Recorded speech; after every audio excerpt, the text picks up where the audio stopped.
Hello, ನಾನು doctor Samiulla, consultant family physician at Sai Brindavan hospital, Sagara.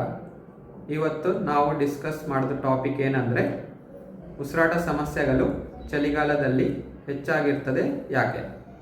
Normally ಚಳಿಗಾಲದಲ್ಲಿ ಹೊರಗಡೆ ತಾಪಮಾನ ಕಮ್ಮಿ ಇರ್ತದೆ ಮತ್ತು ತೇವಾಂಶ ಹೆಚ್ಚಾಗಿ ಇರ್ತದೆ ಮತ್ತು ಧೂಳಿ ಅಲರ್ಜಿ ಮಾಡೋ ವಸ್ತುಗಳು ಗಾಳಿಯಲ್ಲಿ ಇರ್ತದೆ.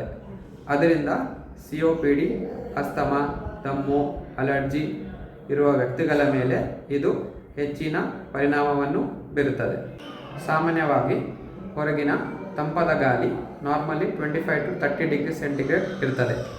ಶ್ವಾಸಕೋಶ ತಲುಪುವ ಮುನ್ನ ಬಾಡಿ ಟೆಂಪರೇಚರ್ಗೆ ಇರ್ತದೆ. ಅದರಿಂದ ಚಳಿಗಾಲದಲ್ಲಿ ತುಂಬ ತಂಪಾದ ಗಾಳಿ ಸೇವಿಸುವುದರಿಂದ ಉಸಿರಾಟ ಸಮಸ್ಯೆಗಳು ಜಾಸ್ತಿ ಆಗುತ್ತೆ. ಚಳಿಗಾಲದಲ್ಲಿ ನಾವು ಏನೇನು ಪ್ರಿಕಾಷನ್ಸ್ ತಗೋಬೇಕು? ಬೆಚ್ಚಗಿನ ಉಡುಪುಗಳನ್ನು ಧರಿಸುವುದು, ತಣ್ಣಗಿನ ಪದಾರ್ಥಗಳನ್ನು ಸೇವಿಸಬಾರ್ದು, ಹೊರಗಡೆ ಎಕ್ಸಸೈಸ್ ಕಡಿಮೆ ಮಾಡಬೇಕು, ಬಿಸಿ ನೀರು ಕುಡಿಬೇಕು, wearing mask, maintaining hand hygiene, taking healthy and balance date.